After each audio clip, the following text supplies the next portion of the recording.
Hi, I'm Kyle Harwood, Product Manager at PPI, and today we're going to show you how to install the PPI 800 series split 10.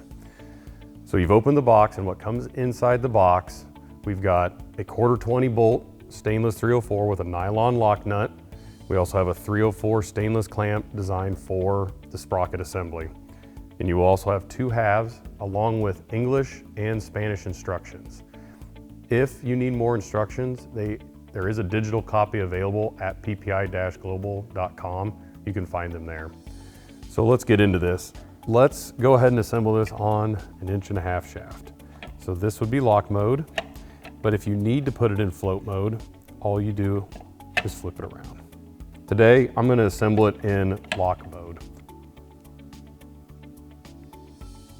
So once that's on there, this clamp we designed to only fit one way. You can't really put it on backwards, but just picture the clamp as pinching the 2 halves together. So on one side of the clamp, there is a casted capture piece for the head of the bolt. So as you see, the clamp slides up, you slide the bolt through, put the head inside of the clamp. Now this will allow you to put the nut on and the bolt head won't turn. I've got the nut started.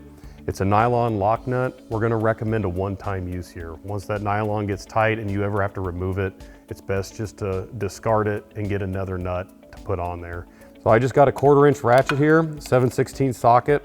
I'm just gonna snug it up real quick, just to the edge of the clamp. I've got my torque wrench. I've got it set at 90 inch-pounds. Now that it's snug, you can use your hands. You're just gonna run the nut tight. Once it clicks, it's tight, and it's secured on the shaft in lock mode. If you'd like any more information about the PPI 800 series split 10, visit our website at PPI-global.com or reach out to your local sales representative.